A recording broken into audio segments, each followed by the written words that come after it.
Greetings and welcome to Circle Sanctuary's Ancestors Wisdom Full Moon Circle broadcast. I'm Reverend Judith, and along with the other wonderful Circle volunteers with me this evening, we begin November by crossing the threshold into the realms of liminality. That is, the transitional time between what has gone before and what is yet to come.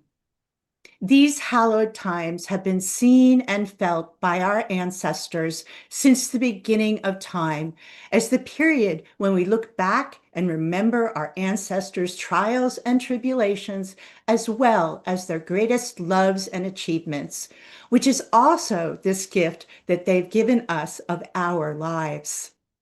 So tonight, at this time of the year, when the veil between the worlds is thinnest, we honor our ancestors' wisdom in prose, song, and music at this super full moon time, often called the Beaver Moon, which is the largest and brightest full moon of the year. During this time of ours together, you'll hear about how to honor and invoke the ancestors and ways to pay tribute in the liminal spaces and the portals of connection as we remember that we are the legacy of our ancestors. May we also never forget those who unjustly lost their lives on Kristallnacht in Germany, November 9th through 10th in 1938, which was a state-sponsored terror and murder against people.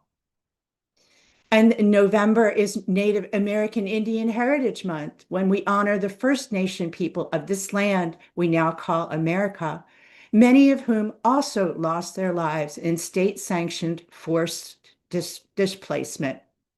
We honor all those souls who have returned to the Summerlands.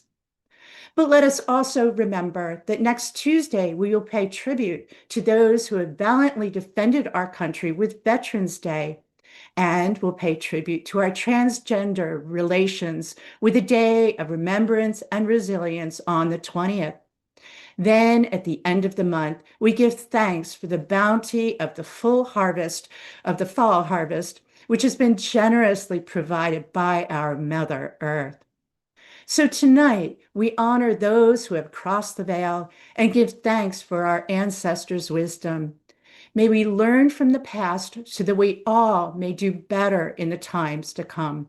So mote it be. It is now my honor and pleasure to welcome our Circle Sanctuary founder, High Priestess, and Senior Minister, Reverend Selena Fox. Thank you, Judith, and thanks to all of you joining us live and to all of you who will join us later. We call to the ancestors, ancestors of blood and family, ancestors of the locations where we dwell, ancestors of spiritual traditions. We honor the ancestors in many forms and in many ways. At this Samhain time, the midpoint between autumnal equinox and winter solstice here in the Northern Hemisphere, and ancestors are also part of Beltane celebrations in the Southern Hemisphere. So as we take our journey into ancestors' wisdom tonight, I invite you to not only join in with the sharings of each of us in this sacred circle, but in your own way, to connect with one or more ancestors as part of our time together. I invite you to put into comments into the chat where you are tuning in from. And during the course of our time together, if there's a particular way that you are connecting with an ancestor, or you get inspired by some of our sharings, we invite you to share that as well. And now I invite Melissa to share some announcements. Greetings and welcome to our Ancestors Wisdom Full Moon Circle broadcast. I'm Melissa, and on behalf of all of the other Circle Sanctuary volunteers with us tonight, thank you for joining with us. Coming up on Thursday, November 20th, Circle will honor Transgender Day of Remembrance and Resilience at noon Central Time on youtube.com at Circle Sanctuary. 2 weeks later, our next Full Moon Circle broadcast will be on Thursday, December 4th, when the theme will be Traditions of Yuletide, as the wheel of the year turns towards the time of the winter solstice and Yule. Then, please join us on the land on Saturday, December 13th, for Volunteer Day to prepare for our Community Yule Festival, which will be on Saturday, December 20th. For more information on all of Circle's monthly broadcasts, podcasts, and community outreach, or to become a member or make a donation, and to register for events, please visit our website, www.circlesanctuary.org. You can also find previous broadcasts on YouTube and Facebook. We hope to see you virtually and or in person in the future. Chris will now cast our ritual circle. Thank you, Melissa. So to all of you who are you hearing me? There we go. To all of you who are joining us tonight, I invite you all to look within your mind's eye and see all of those others who are joining us here this night. Imagine us all standing in a forest grove at the top of a hill. There's a person on your right, there's a person on your left. Take your hands, reach out, join with them, and we form this circle.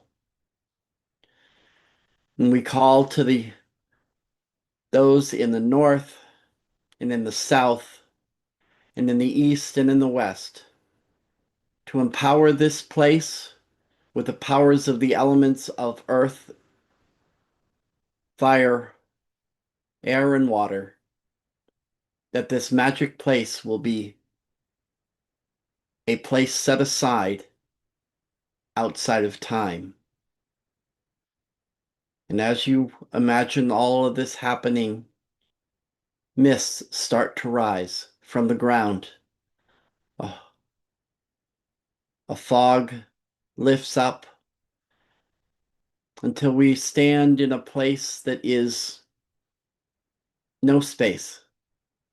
We can see each other, but we cannot see the ground. For we stand now between space. We stand now in a place where we can commune with our ancestors. So mote it be.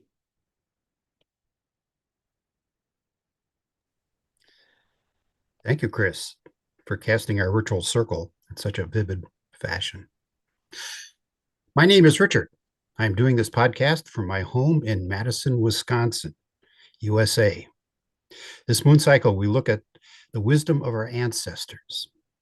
I often think of my ancestors of 1,000 generations ago, sitting around a fire at night telling stories. And that is probably why I am sitting here tonight, lighting a fire and talking.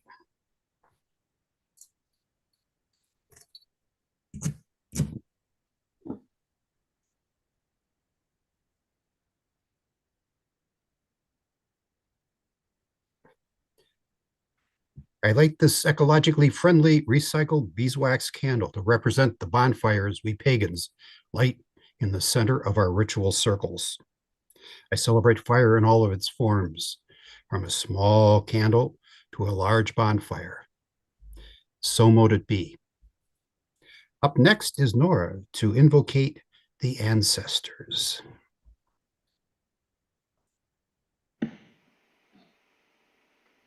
I stand before this flame, beneath the shining stars, when the moon is perched so round and full, so round and full as a maiden's laughter, so round and full as a mother's belly, so round and full as a crone's clouded white eye. I stand as those who have come before us stood, and as those in the future will stand, by water, earth, air, and fire, by spirit above, spirit below, spirit within. We step now between the worlds, beyond time, as we meet together as one. Now to Selena. Actually, I'll go ahead and have us all light our candles. And as we do so, let us remember that the light we are shining out into the world is the light that our ancestors passed on to us. May we shine brightly, honorably, and with faith, hope, and courage in the times to come, so that we may share that light and love with our community and send it out into the world with prayers for a better world that we can and will help to create. May it be so. I now again welcome Selena. Wherever you may be, whether the moon is up right now or not, whether it's visible or not, I invite you in the next few moments of quiet to connect with this super moon, this bright moon, this full moon, this ancestors' wisdom full moon. Experience the power of the bright moon, super moon, full moon coming down upon you, being within you and around you. And hold that in your mind for the next few moments as we attune to the ancestors' wisdom, full moon. Attune to ancestors' wisdom, full moon. Attune to ancestors' wisdom, full moon. Ancestors, we call to you, we remember you, we honor you. And I join with me as we call to the ancestors with this chant. Ancestors, we call to you, we remember you, we honor you. Ancestors, we call to you, we remember you, we honor you. Ancestors, we call to you, we remember you, we honor you, now and in times to come.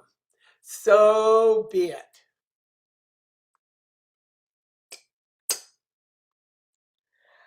Eldridge will share with us next. Hello, everyone. I'm Reverend Eldridge, and I come from Pittsburgh, Pennsylvania, but I've lived the last 40 years in Washington, D.C., in the area. I acknowledge the land of the ancestral and current home of the Pamunkey, the Anacostia, and the Piscataway. I'm offering an invitation for us to take a moment and think about our ancestral lineage. So let's take a moment and consider our families of birth and acknowledge that not all of us have had easy families, and that there are families of blood and of birth, of choice and of chance. And when we talk about families, you may have a literary family, the people who have inspired you. You may have leaders or people that are your best friends, family who are friends, and we acknowledge those families as well. I teach a class called Ancestral Paganism, and just a few thoughts that will help us from a socio-linguistic perspective. I want to know if your great grandparents were here, could you speak to them in their language? Many of us cannot. And there's an interesting phrase that says, when you learn a new language, you gain a new soul. And there's also a part that I think of in my family heritage of the 4 or 5, 6 different languages that I could have learned, that there's by not learning those languages, I've kind of lost part of my soul. And that's not to shame or blame, but it's to think about our lineage, because there are things that we know as people from intuitive religions. It's in our bones. We know when something is right. We know when something is just ain't right. And sometimes you have a kenning, a knowledge of something that makes sense to you. And it comes from our ancestral legacy. Some of us have great wall charts of ancestral ancestry trees. Some of us have very scant information, and some of us choose to not even look at our family information. But I will introduce you to 2 people. This is Victoria Weber Port and Wellington Irick Brossman, these are my great grandparents. And I have my grandmother, Victoria, my middle name is Victor. She was known as a healer, and I have her crystal ball. But she was a good Christian and went to church in those ways. And, and the family said that this crystal ball was just from the glass factory in town. But she also had a crystal healing book. And she also had the 6th and 7th books of Moses. So I encourage all of us to look into our family lineage as you can, to your family of choice lineage, and find ancestors and bring out those mementos, things that you have, and honor them and have conversations with them, so that we learn from our ancestral wisdom that is passed down in our dreams, in our hearts, in our bones, and in our communities with each other. Blessed be.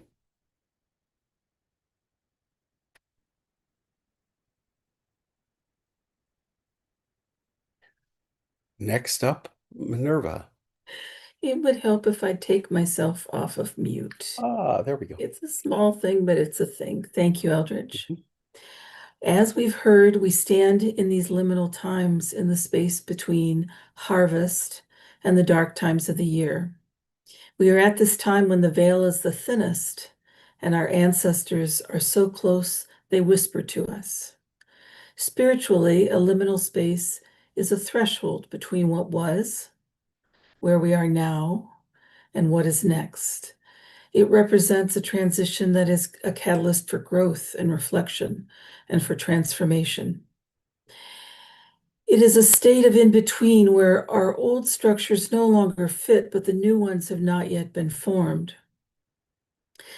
It would serve us to remember that our ancestors went through these liminal spaces as well, and reach out to help us as we move through them. These spaces can be psychological, physical, such as changing a job, or metaphorical, such as standing on the precipice of spiritual newness. The key aspects of our spiritual liminal space are transition and change, being betwixt and between. This is our opportunity for growth in ways we can barely imagine. These liminal spaces are transitional in between, or states that can bridge to the spiritual world. They are those threads that connect us to what was and what will be. They allow for connections to ancestors through ritual, contemplation, and reflection. In any space that is liminal, such as a cemetery or ancient sites, they are significant because they're seen as blurring the lines between the living and the dead, and that makes them sacred sites. Use your personal physical thresholds to do this shadow work, if that's what you opt for. Meditate on the landing of your stairs, for example, or in a doorway.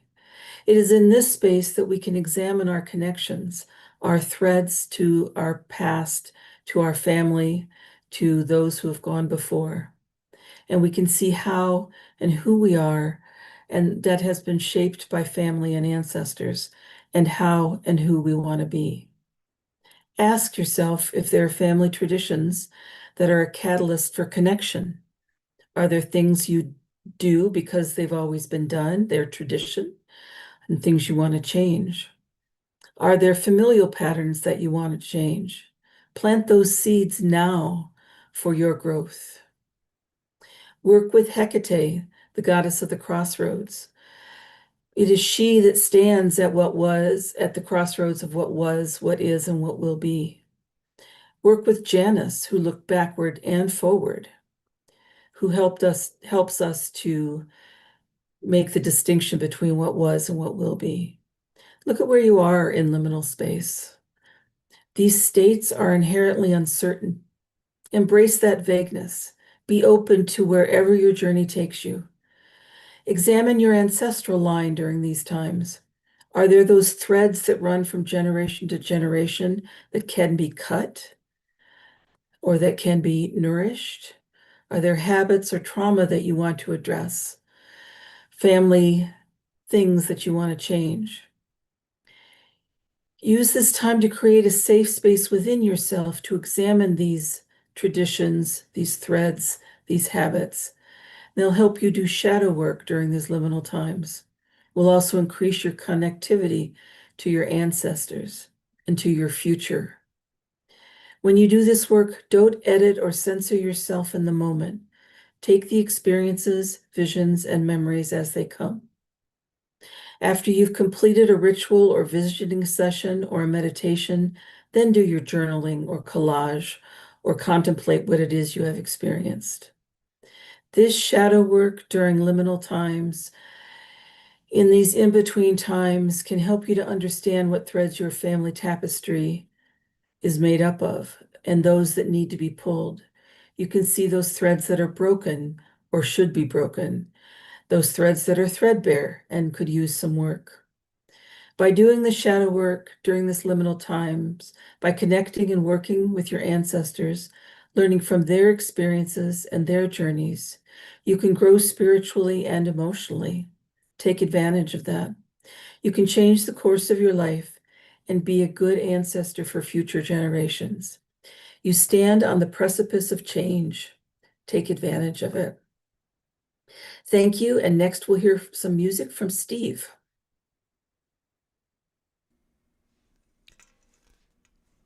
Greetings all. I bring you some music from the Shona people. I grew up in South Africa, and somebody wants me to bring the microphone closer to me. I grew up partially in South Africa, so in this Mbura, it was my kind of COVID project, and I want to acknowledge the Shona people who are suffering great difficulties in this time. This is a piece called Numosasa, which is a piece that, since this is also the beginning of the Pagan New Year, this is a piece that people play at the beginning of journeys and other voyages. And before playing that, I also wanted to give you a little recitation from Chinua Achebe, setting the scene. And when you're playing it, the reason the Mbira in the Shona people, actually, the term Mbira also means telephone, because when you're playing your Mbira, you are talking to your ancestors. And playing the Mbira has been a spiritual practice for me for a while, and playing it is somewhere between a mantra, a prayer, and a spell. So this is from Chinua Achebe, and just imagine yourself on a moonlit night. On a moonlit night, it would be different. The happy voices of children playing in open fields would then be heard, and perhaps those not so young would be playing in pairs in less open places, and old men and women would remember their youth As the Igbo say, when the sun is shining, when the moon is shining, the cripple becomes hungry for a walk.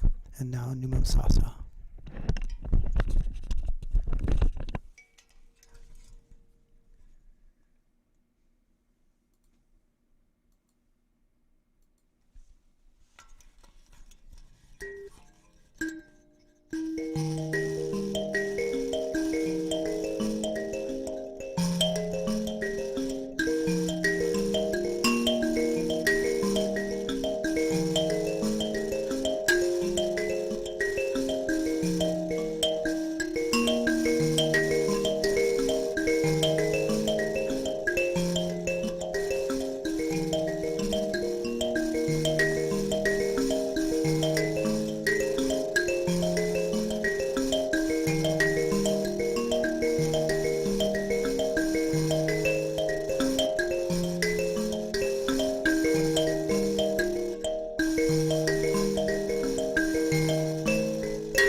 Blessed be. And I now turn it over to Dia. Good evening. My name is Reverend Dia, and I'm coming to you from the area of Snellville, Georgia, which is outside of Atlanta, the traditional lands of the Kusawati and the Muskegee. And today I brought in my ancestor altar for you to see. And I start with this lovely lady. Her name is Renata. She's the oldest member of our coven. And she was German. She lived through and survived and ran from the Nazis. And every once in a while, to feed her, I will give her a little bit of liquor because she's German and she likes to drink. So little liquor. People often ask me why I have this on my altar, and it's for Renee, so that Renee gets fed. Sometimes, though, you don't have the luxury of having the actual person with you. So you can just take a picture and blow it up and put it on your altar. This is my Richard Sells, my original teacher. And it's not just the ancestors that are human that are on my ancestor altar. It's also my first service animal, Alice. The people who put her to sleep for us made this impression and then sent it to me afterwards. And it has the date that she left us. And I also got mourning jewelry. Mourning jewelry used to be very popular, but this is actually Alice and a little piece of locket that I keep on me and that I can wear. The other thing you can do to decorate and fulfill your ancestor altar is make a photo album. This is Alice's photo album, and it has pictures of her and I all through the years as we were working together. Then the other thing that you can do, if you know someone who's passed, but you want to, you don't have anything special from them, is you can just keep their the cards from their journey over. So here's one. This is the son of one of our members. This is one of our members who passed on. This is the father of one of our members. And we just keep them on the altar as a way of honoring and remembering those within our group that have passed away. The other thing that we do is we have a little, I picked this up, I think, from Dollar Tree. And it's just a little way for us to give libation to those on the altar. So you can put it in this cup, and then every once in a while I'll pick the cup up and clean it. And this is actually Renee's own cup. She gets her own cup. She was a rune mistress, and this has runes all over it. You can't see it, but it has runes all over it. And so this particular one is just for Renee. The point here is that when you are trying to remember your ancestors, take whatever you can get, whether it's just a photo or something more personal, and then use that to help concentrate and bring that person and that energy to you. Leave treats for your animals. Leave libation for those that you know, especially what they liked. And in that way, you're communing and bringing those ancestors to you. Thanks for meeting my spiritual family. I now turn it over to Black Willow Starling.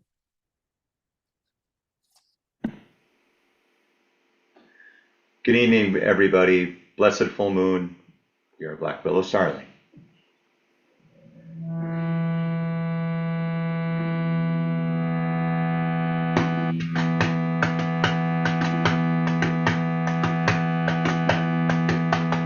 I call out to you, oh my ancestors. I call out to you, hear me now. I call out to you, oh my ancestors. I call out to you, hear me now.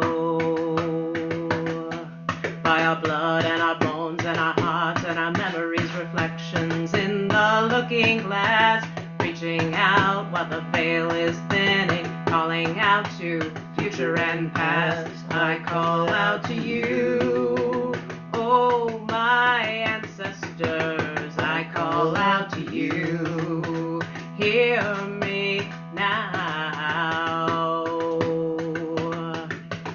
You are not forgotten, our dear ones, though now you have traveled on. Feel you up within us, resonate, love forever will live on.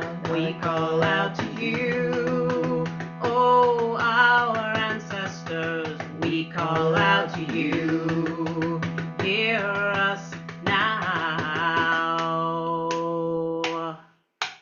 Comfort us as you draw near us. Time it spirals in mystery, sending comfort to this world. Spectral visions oversee. We call out to you, oh our ancestors. We call out to you, hear us now. We call out to you, oh our ancestors. We call out to you, hear us now.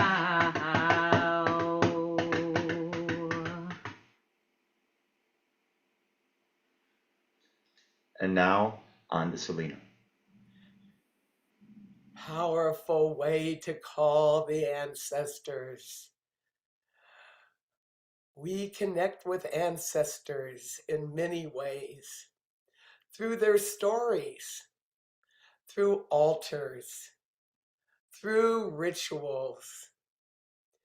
I'd like to share with you, for a few minutes, some ways to connect with ancestors at places. Places serving as portals. And I'm going to focus specifically on ancestors of family and blood. There are now many more resources readily available to connect with individual ancestors in your family tree. Start with connecting with living relatives and get some stories. You can take the genealogical route, and you can take, in addition to those pathways, spiritual, ritual, meditation, journeying to ancestral places. This can work with a specific ancestor, an ancestral line, or for multiple ancestors from a particular location. What are some ancestral places that can strengthen your connection with the ancestral heritage that you have? Places where they lived. The home, the apartment, the structure may still exist. And if not, you may be able to actually go to the place where it once was and be able to physically connect with where they dwelled. But not only limiting it to where they lived, and some ancestors lived in multiple places. But where were special events? Where were they born? Were they married? Where did that happen? Where did they die? Where were they buried? Where did they attend school? Where did they work? What places did they like to vacation at? And cemeteries, of course, are really powerful places for connecting with ancestors. There are a number of online resources for finding locations of ancestors who've been buried in different places. And you might find a grave or billions of graves, and there's just a couple of the places. If you do go to a cemetery, I invite you to take some kind of camera or take a sheet of paper and a graphite pencil and do a gravestone rubbing if that's permitted in the cemetery. By actually going to a memorial stone or a place where their cremains are scattered or buried, or full body burial has happened, you connect with the last place where their physical remains were in their life now past. But there's some other ancestral places, not necessarily immediately coming to mind. Libraries, archives, repository of records. In fact, I found in doing some ancestral research at the State Historical Society of Wisconsin that had an excellent section of surnames of different families in America. One Samhain night happened to be there and literally got to a place where I was drawn to a particular book, and it turns out I had ancestors in that book.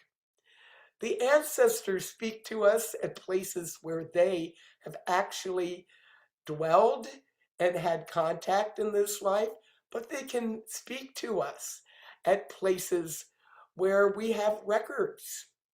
And of course, having an ancestor altar for many ancestors or a particular ancestor is another powerful way. And the powers of our mind to connect with ancestors at an astral crossroads in our consciousness, in an ancestor circle in our imagination. These are places that you may find helpful in not only making contact, but strengthening your connection with the ancestors.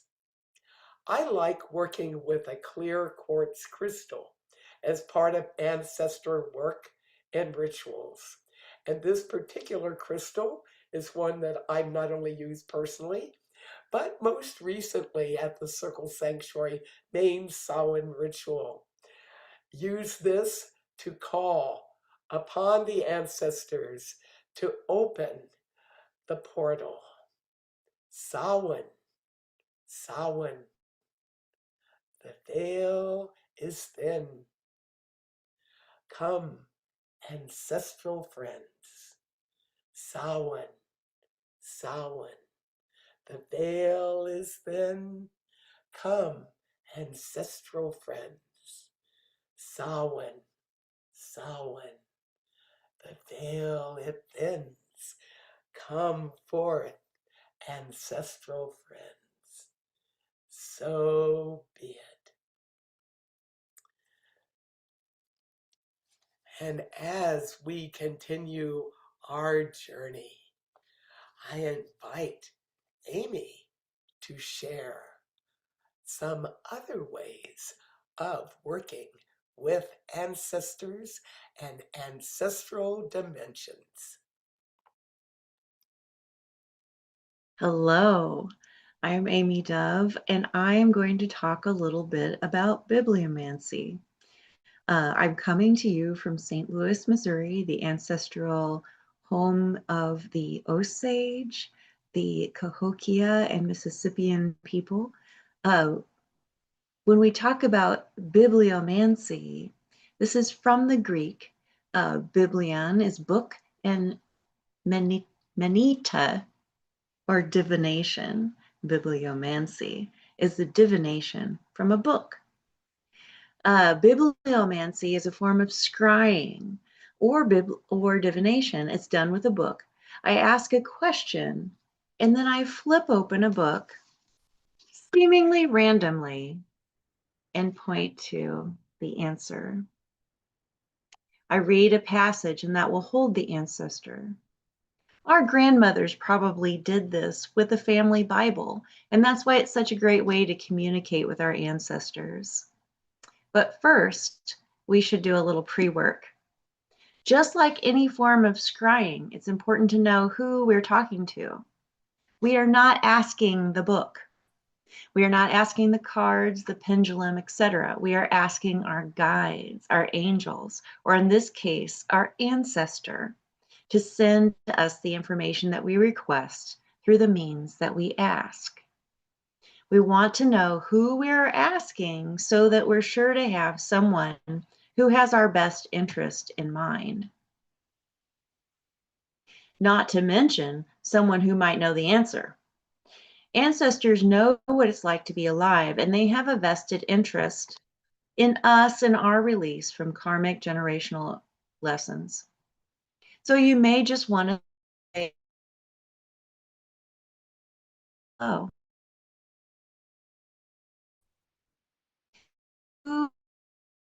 there are many ancestors of relation wars, but there's these are the ancestors who want.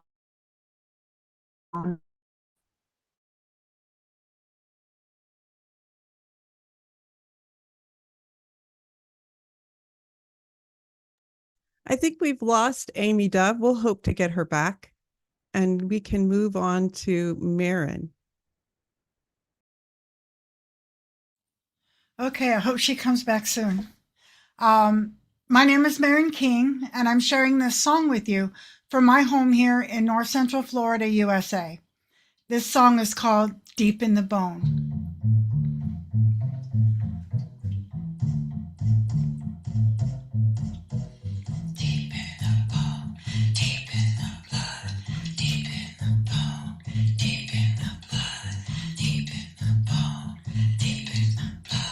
Stretching back to when we first arose from the soil, from the water and air over eons.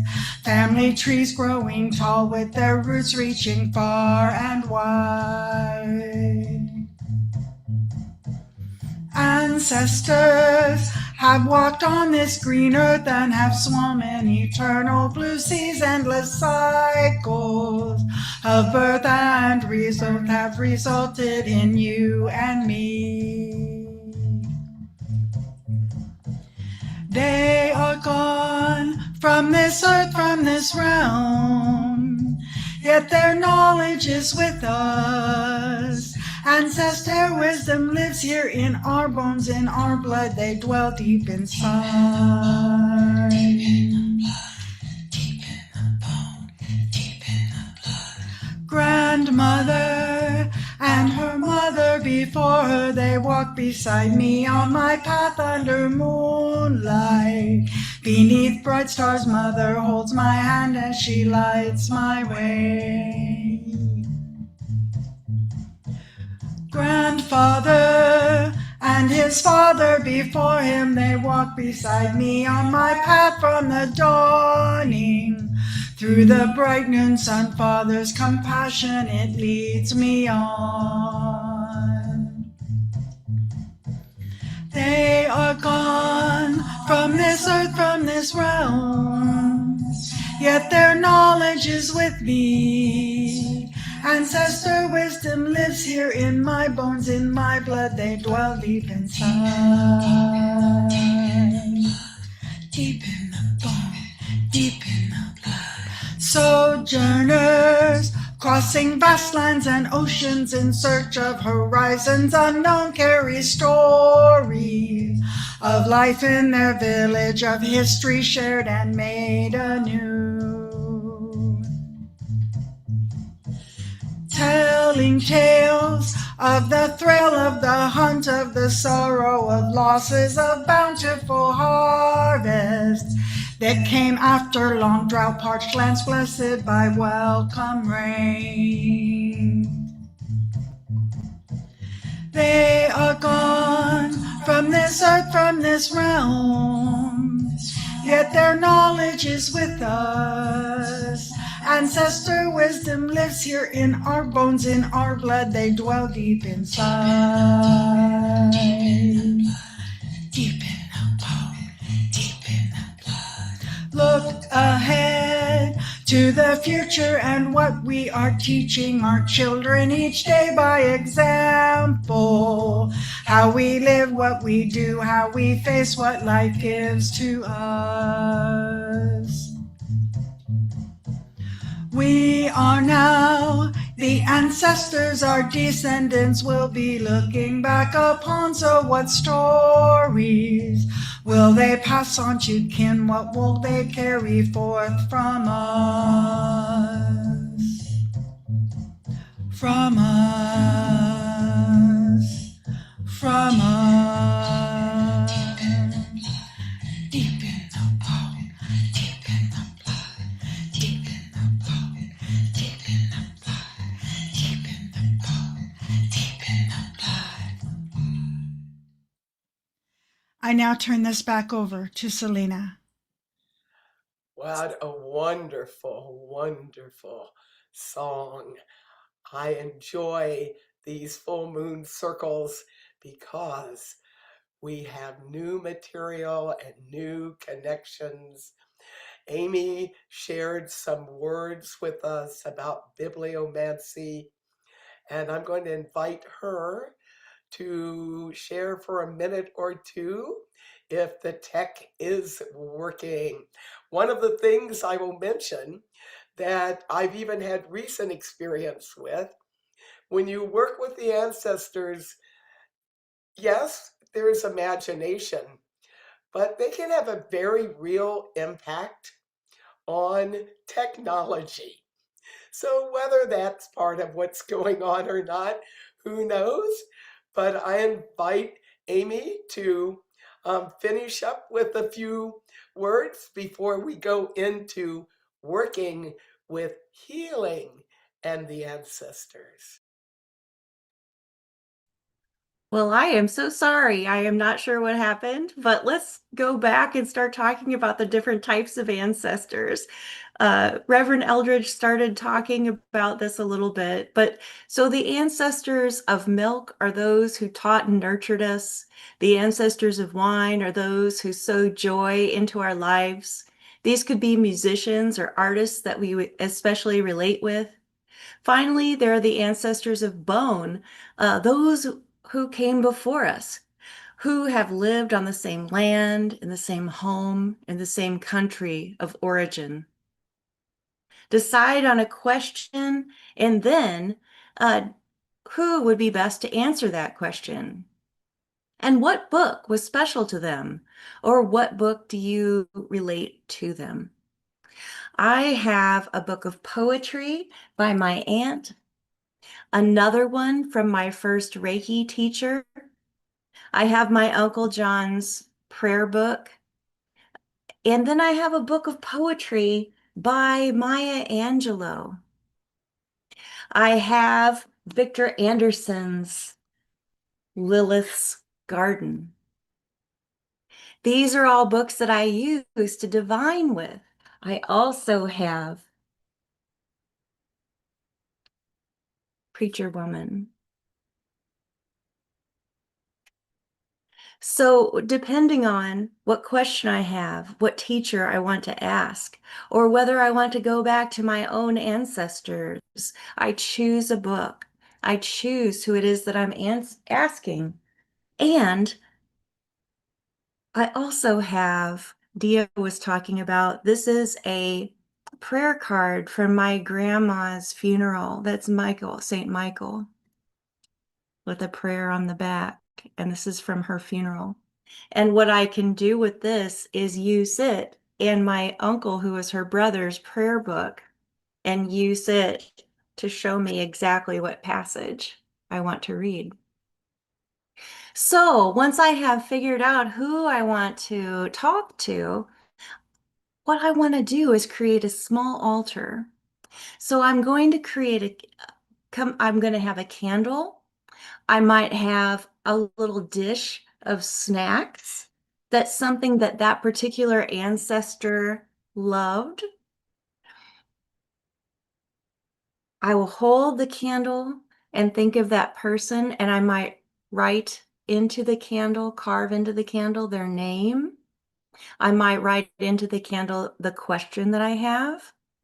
Or I might have a jar candle that I can just write with marker on the person's name, the question that I have, something that they would be drawn to.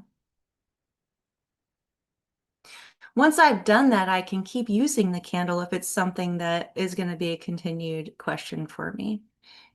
So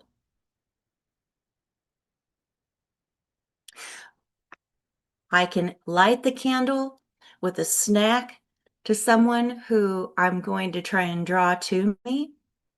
Then I will, while the candle is burning, I will flip open the book with my ask the question, flip open the book, point to the answer, and read the passage. This is my answer. Now, I don't want to keep on flipping through the book and flipping through the book and flipping to the book because they have given me an answer. If I don't understand it right away, then I should sit with the candle and sit with the question and sit with the answer and try to understand it. If I cannot understand it, then I can ask for clarification, but I shouldn't ask the same question again because they've already answered that one. But I can always say, I am so sorry. I did not understand the answer you gave me. Would you please give me some more information? Try to stay open to understanding. Once you've established a connection, you can use the same candle again. You can use the same book again.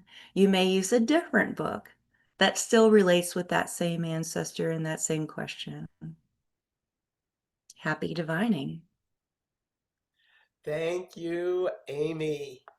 And now, those of you who have been part of our full moon circles, we do these every month. We have them free and available publicly through live stream and archiving them for people who want to join us later.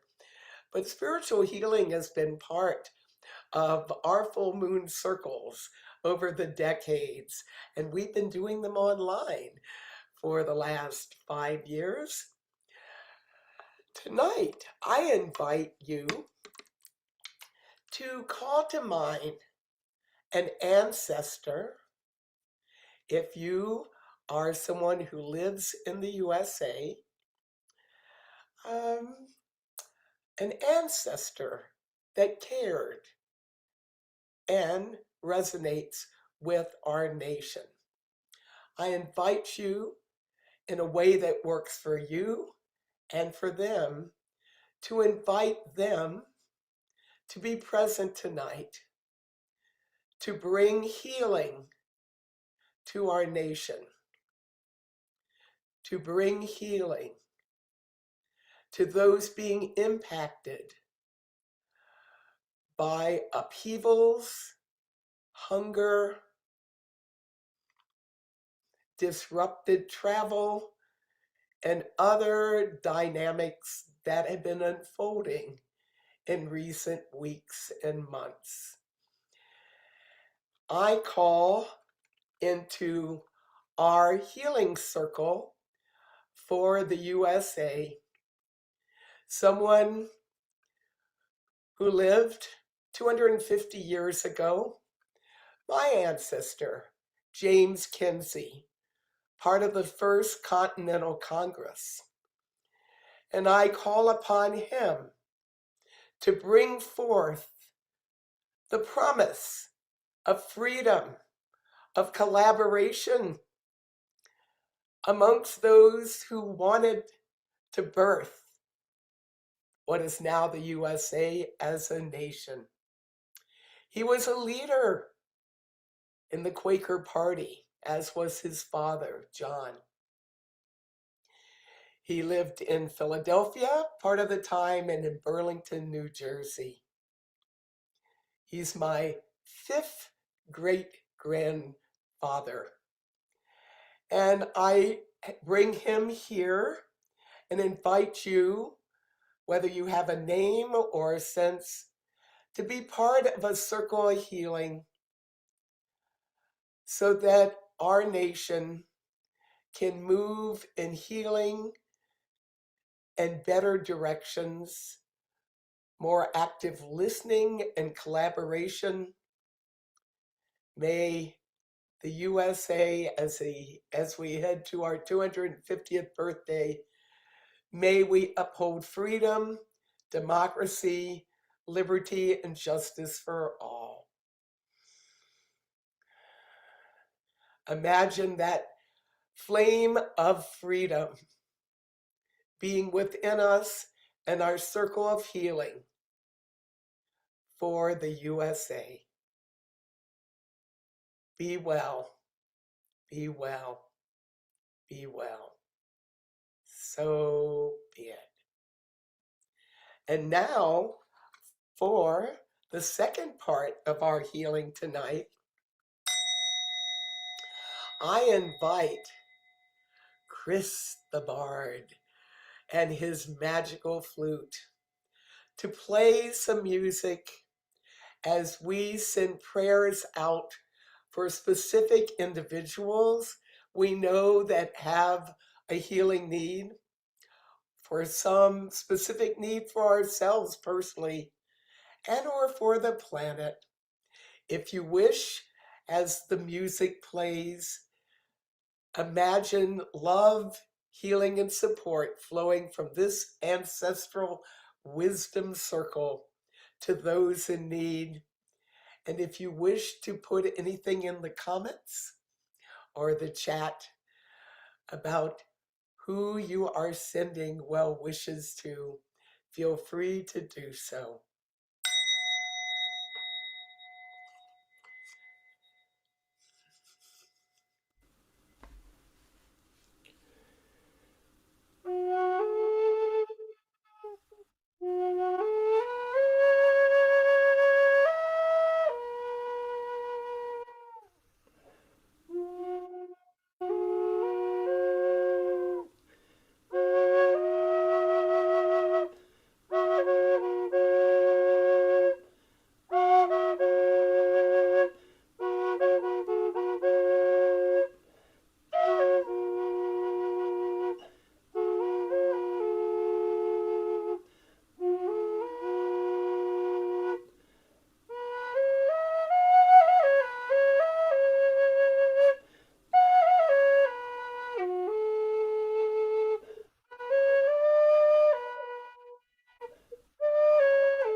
So be it.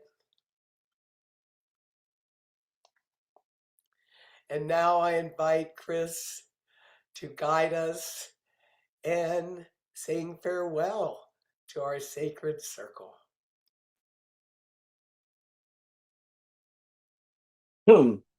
Excuse me. So take a minute and take a deep breath and find yourself back in that space where we began. You'll see that the mist has risen above our heads now, and our circle has gotten larger. The people whose hands you held may not be the one you started with, for our ancestors have joined us in this circle, and they are with us now as we end this rite. Slowly, the mist descends and fades back into the ground. And as this ceremony ends in the inner world, may it remain in our hearts. From the north to the south, to the east to the west, may there be peace within ourselves. May there be peace within this circle. May there be peace within the whole world. Our circle is now open. Blessed be. Thank you, Chris. I now invite us all to hold up our candles, and I thank all of you very much for joining us this evening, and I give thanks to all of our amazing presenters and the wisdom and creativity that they have shared with us tonight. Wishing you all a bountiful Thanksgiving harvest celebration with thanks for all of the gifts that this beautiful life has to offer us. I look forward to celebrating Yuletide traditions with you next month. Until then, merry meet, merry part, and merry meet again. Steve will now tell us where you all have tuned in from this evening. Steve? Greetings all. There's about 65 of us out there. And this visualization of where you're all coming from.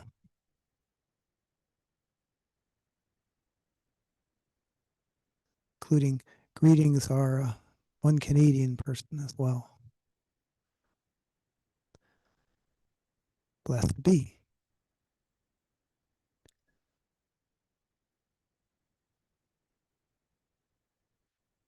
And now turn it over to some additional information from Melissa. I give thanks to all of our wonderful Circle Sanctuary volunteers who have given their time to be on this broadcast tonight, and for all of you who have joined us live or who will be watching later. Please check out all of Circle's events on our website, www.circlesanctuary.org, and we'd love to see you virtually again on December 4th for our Traditions of Yuletide Full Moon Circle, as well as in person for our December Volunteer Day on Saturday, December 13th, and our Community Yule Festival the following Saturday, December 20th. Please register for both on our website. And consider joining our community by becoming a member or support us with your donations. We offer a wealth of nature spirituality information on our website, where you can also find links to our weekly Circle podcasts and monthly Full Moon Circle broadcasts. And check out our extensive archives on Circle Sanctuary's YouTube channel. Wishing you all bright full moon blessings. Merry meet, merry part, and merry meet again.